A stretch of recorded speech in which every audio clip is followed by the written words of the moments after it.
శ్రీమాత్రే నమః శ్రీ గురుభ్యో నమః. ద్వాదశ రాశుల వారికి కూడా ఈ యొక్క గ్రహణం అనేటువంటిది ఇబ్బందికరమైనటువంటి సందర్భాలు కల్పించవచ్చు. ముఖ్యంగా సెప్టెంబర్ 7వ తారీఖు రాత్రి 8:58 నుండి 1:50 ప్రాంతం వరకు కూడా గ్రహణం సంభవిస్తూ ఉంది. వీటి యొక్క ప్రభావం 15 రోజుల నుండి 21 రోజుల వరకు కూడా ద్వాదశ రాశుల వారి మీద కూడా ఎఫెక్ట్ ఉంటుంది. ముఖ్యంగా ద్వాదశ రాశుల్లో కొన్ని రాశులకు ప్రత్యేకమైనటువంటి ఇబ్బందులు కలిగించవచ్చు. దాంట్లో కుంభరాశి, సింహరాశి, కర్కాటక రాశి, వృషభ రాశి, తులారాశి ఈ యొక్క రాశుల వారికి కాస్త ఎక్కువ ఇబ్బంది కలగవచ్చు. మిగిలిన వారందరికీ కూడా సాధారణమైనటువంటి గ్రహణ సంభావిత దోషములు రావచ్చు. కాబట్టి వారందరూ కూడా వారి పరిస్థితి ఎలా ఉంటుంది, ఎలాంటి రెమెడీస్ తీసుకోవాలి, ఎలాంటి మంత్రం చదువుకోవాలి, మీరే స్వయంగా ఎలా జపాన్ని చేయాలనే విషయాన్ని ఇప్పుడు మనం తెలుసుకుందాం. మీనరాశి వారికి సంబంధించి లగ్నాత్ శనిగ్రహ సంచారం అంత శ్రేయస్కరంగా లేదు. ఆందోళన, బాధపడము, ఎక్స్పెక్ట్ చేసిన పనులన్నీ టైంకి కాకపోవడం మీనరాశి వారికి కనిపిస్తూ ఉంది. గ్రహణ కాలం నుండి 15-21 రోజుల పాటు కొన్ని ఇబ్బందులు మాత్రం విపరీతంగా తలెత్తేటువంటి అవకాశం కనిపిస్తూ ఉంది. అలాగే ఈ యొక్క మీనరాశి వారికి 4వ స్థానం నందు గురువు, 5వ స్థానం నందు శుక్రగ్రహ సంచారం చేయడం వలన 4వ స్థానంలో గురుగ్రహ సంచారం ఎప్పుడైనా సరే మీ కుటుంబ సభ్యులు, మీ తల్లిదండ్రుల యొక్క ఆరోగ్య సమస్యల గురించి ఇబ్బంది పడడము, ఆందోళన చెందడము, 5వ స్థానంలో ఈ యొక్క పిల్లలకు సంబంధించి ప్రేమ వ్యవహారాలకు సంబంధించి కూడా ఏవైనా ఇబ్బందులు ఏర్పడము, విశేషంగా మీరు ఎవరైనా సరే లవ్ మ్యారేజెస్ చేసుకోవాలనుకుంటే లవ్ బ్రేకప్ అవ్వడము, ఏదైనా ఎంగేజ్మెంట్ అయితే ఎంగేజ్మెంట్ కూడా ఆగిపోవడము, పెళ్లి దగ్గర దాకా వచ్చి ఆగిపోవడం లాంటివి జరగవచ్చు. ఏలిన నాటి శని నడుస్తుంది అంటేనే ఎవరినైనా దగ్గర చేసి దూరం చేయడము, వివాహం చేసి ఇబ్బంది పెట్టడము, పిల్లల్ని పుట్టించి ఇబ్బంది పెట్టడము, ఏలిన నాటి శనిలోనే ఖచ్చితంగా వివాహాలు, పిల్లలు, సంసార బాధ్యతలు ఎక్కువగా అయ్యే అవకాశం కనిపిస్తుంది.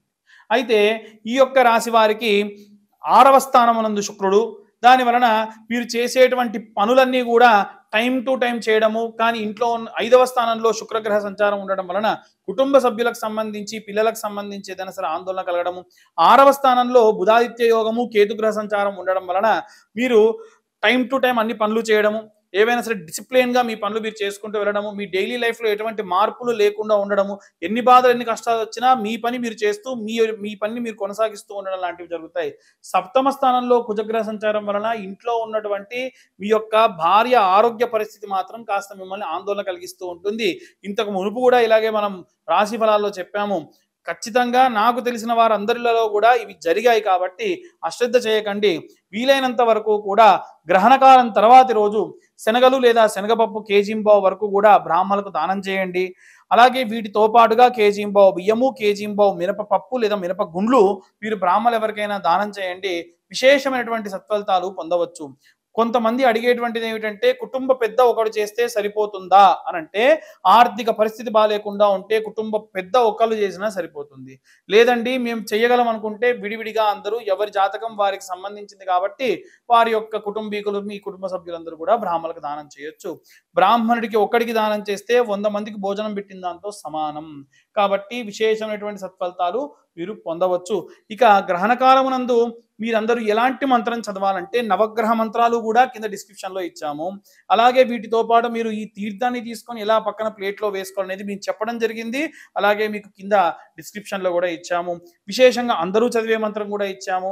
ఇవన్నీ కూడా మంత్రాన్ని జపతీర్థంగా ఎలా మార్చుకోవాలి, ప్రెగ్నెంట్ లేడీస్ ఎలాంటి జాగ్రత్తలు తీసుకోవాలి, అలాగే జాతకం గురించి పూర్తి జాతకం గురించి తెలుసుకోవాలి అంటే ఏం చేయాలి, ఎవరిని కాంటాక్ట్ అవ్వాలనే విషయాన్ని ఇప్పుడు మనం తెలుసు. ద్వాదశ రాశుల వారికి కూడా గ్రహణ కాలం నందు పాటించవలసినటువంటి రెమెడీస్ ఏంటి, ఎలాంటి జాగ్రత్తలు తీసుకోవాలి, ఎలాంటి మంత్రం చదవాలి అనేటువంటి విషయాన్ని ఇప్పుడు మనం తెలుసుకుందాం. గ్రహణకాల సమయమునందు అంటే గ్రహణం ఏర్పడేటువంటి సమయం ఏదైతే ఉందో అది 8:58 నుండి రాత్రి 1:50 వరకు కూడా ఉందంటే 2 గంటల వరకు ఉంది. ఈ మధ్య కాలంలో ఎవరైనా సరే నవగ్రహ మంత్రాలు చదివితే ఆ యొక్క ఒక్కసారి చదివిన దానికి 10,000 సార్లు లేదా 1000 సార్లు 10,000 సార్లు చదివినటువంటి ప్రతీతి కలుగుతుంది. దాని యొక్క ప్రతిఫలం మీకు కలుగుతుంది. అది కూడా ఒక ప్రాసెస్ ప్రకారంగా చేస్తే మీ జాతకంలో ఏ గ్రహాలు బాగాలేకుండా ఉంటే ఆ గ్రహాల యొక్క దోషం అనేటువంటిది పోతుంది. దానికి ప్రాపర్గా మనం ఎలా చేసుకోవాలి అనేటువంటిది తెలుసుకుందాం. ఈ సెప్టెంబర్ నెల మొత్తంలో కూడా ఒక్కసారి గ్రహణం అనేటువంటిది ఏర్పడింది అనంటే 15 రోజుల నుండి 21 రోజుల వరకు కూడా గ్రహణం యొక్క ప్రభావం అనేటువంటిది కనిపిస్తూ ఉంటుంది. కాబట్టి ఇప్పుడు ఆ విషయాన్ని మనం ఒక్కసారి చూద్దాం. మనం గ్రహణం ఏర్పడినటువంటి సమయంలో, గ్రహణం నడుస్తున్న సమయంలో ఏదైనా పంచగట్టుకొని మగవారు కాస్త తడి బట్టలతో కూర్చోవాలి. అది కూడా దర్భ వేసి దానిపైన ఒక ఆసనం వేసుకొని దాని మీద కూర్చోవాలి. ఒక గ్లాస్‌లో నీళ్లు, దాంట్లో కొంచెం దర్భ వేసుకొని, అలాగే ఒక స్పూన్ వేసుకొని, ఒక ప్లేటు, అలాగే ప్లేట్‌లో కూడా ఒక దర్భ వేసుకోండి. నవగ్రహ మంత్రాలు ఏ గ్రహానికి ఆ గ్రహ మంత్రం కింద డిస్క్రిప్షన్‌లో ఇస్తాం మీకు. ఆ డిస్క్రిప్షన్‌లో ఇచ్చినటువంటి దాన్ని క్లియర్‌గా మీరందరూ కూడా చదవచ్చు. ఉదాహరణకు సూర్యగ్రహానికి సంబంధించి ఉందనుకోండి. సూర్య అరిష్టేతు సుసంప్రాప్తే సూర్య పూజాంచ కారయేత్ సూర్య ధ్యానం ప్రవక్ష్యామిం ఆత్మపీడోపశాంతయే. ఇలా ఏ గ్రహానికి ఆ గ్రహం, సూర్యగ్రహము, చంద్రగ్రహము అని మేము ఇస్తాం. దాన్ని ప్రతి గ్రహానికి సంబంధించి 2 సార్లు మీరు మాలలుగా చేయండి. అంటే జపమాల తీసుకొని 2 సార్లు మీరు జపం చేయండి. అలాగే ఈ యొక్క గ్రహణకాల సమయమునందు ఆ గ్లాస్‌లో ఉన్న నీళ్ళు ఏవైతే ఉంటాయో ఆ నీళ్ళని ఉదాహరణకు ఒక గ్రహాంది అయిపోయింది. ఒక జపమాల అయిపోయింది. మధ్యలో ఎవరైనా పిలిచారు, ఇబ్బంది అయిందనుకోండి. ఆ నీళ్ళు అలా తీసుకొని తత్సత్ బ్రహ్మార్పణమస్తు అని పక్కన ఉన్నటువంటి ఆ ప్లేట్‌లో వేయాలి. అలా వదిలిపెట్టినటువంటి నీటినే జపతీర్థంగా మీరు తీసుకోవాలి. మీరు తీసుకోవచ్చు, మీ కుటుంబ సభ్యులకు కూడా ఇవ్వచ్చు. ఈ యొక్క జపం మీరు ప్రారంభించే ముందు మీ గోత్రం, మీ ఇంటి పేరు, మీ పేరు అక్కడ మీరు ప్రస్తావన చేయాలి. అంటే ఉదాహరణకు నా గోత్రం కాశవస గోత్రోద్భవస్య, నా పేరు దేవులపల్లి బాలచంద్ర శర్మ నామధేయస్య, లేదు మీ అమ్మగారి పేరు, నాన్నగారి పేరు, మీ భార్య పేరు, అందరి పేర్లు కూడా చదవండి. చదివిన తర్వాతకి సకల గ్రహదోష నివారణా సిద్ధ్యర్థం గ్రహణకాల సమయే జపాక్యం కరిష్యే.